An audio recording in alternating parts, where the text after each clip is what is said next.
Le groupe EBRA, c'est le premier groupe de presse quotidienne régionale en France. Nous détenons 9 titres, dont des titres emblématiques comme le Dauphiné libéré, le Progrès, les dernières nouvelles d'Alsace, le Républicain lorrain ou l'Est républicain.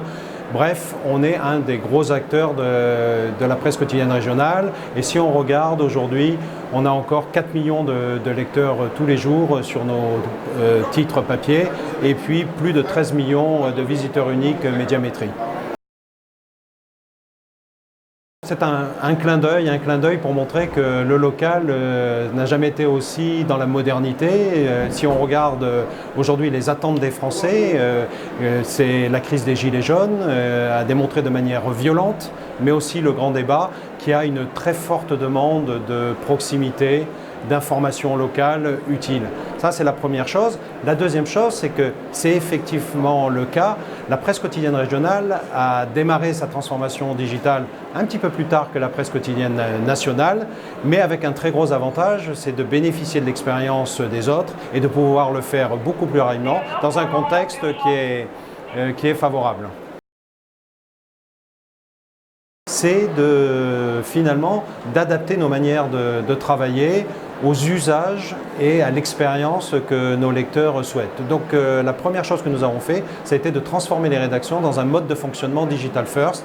Aujourd'hui, nos rédactions, l'ensemble de nos rédactions, 1500 journalistes, 4 fois plus de correspondants, travaillent de 6 h du matin jusqu'à minuit selon une grille de programme et en produisant beaucoup plus de contenu sous toutes leurs formes, de nouvelles écritures avec des diaporamas, de la vidéo, du storytelling, pour répondre au bon moment avec la bonne information sous la forme adaptée. Ça peut être du podcast dans la voiture, ça peut être un diaporama entre midi et 2 quand j'ai un peu de temps, ou des vidéos le soir.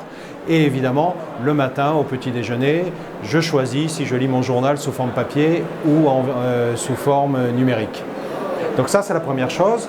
La deuxième chose, c'est évidemment la dynamique qui est créée avec ces nouveaux contenus va nous permettre d'offrir de nouveaux inventaires et un bien plus grand nombre d'inventaires, toujours au plus près de nos lecteurs, pour lesquels aussi on s'est doté de moyens pour bien les segmenter, mieux les connaître et finalement être capable de leur apporter la bonne information au bon moment, mais attention, sans remettre leur sens critique en question, parce que finalement, on a aussi besoin de lecteurs qui élargissent leur centre d'intérêt et en fait, quelque part, leur panier consommateur. Pour mener cette transformation et cette acculturation, nous avons fondé l'Académie EBRA.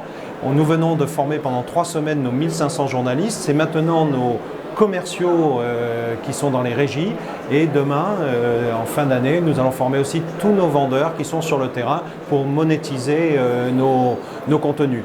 Ça, c'est une partie. Deuxième chose, nous sommes allés plus loin, nous avons créé une Digital Factory. Vous le savez, je viens de l'industrie et je trouve que nous ne sommes pas suffisamment avancés au sens large dans les médias sur la recherche et développement.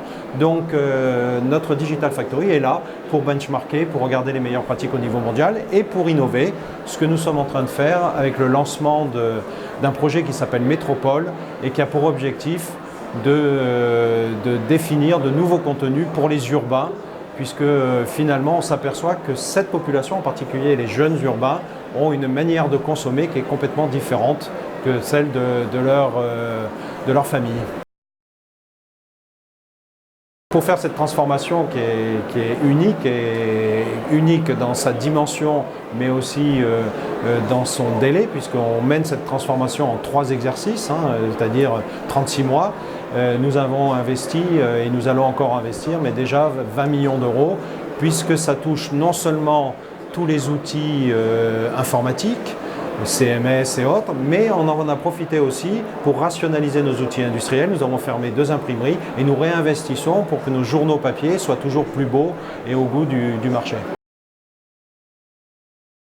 Je crois que la tendance, elle est simple, elle a été dit, il faut un peu oublier, je dirais, ce qui semble être à la mode et plutôt s'occuper du basique. Le basique, c'est quoi? C'est comprendre les attentes des lecteurs, c'est la proximité, c'est le local.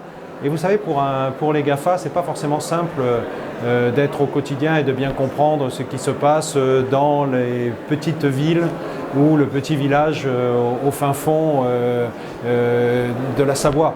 Donc voilà, donc, je crois qu'aujourd'hui, la presse quotidienne régionale n'a jamais été aussi tendance et je vous invite à la redécouvrir.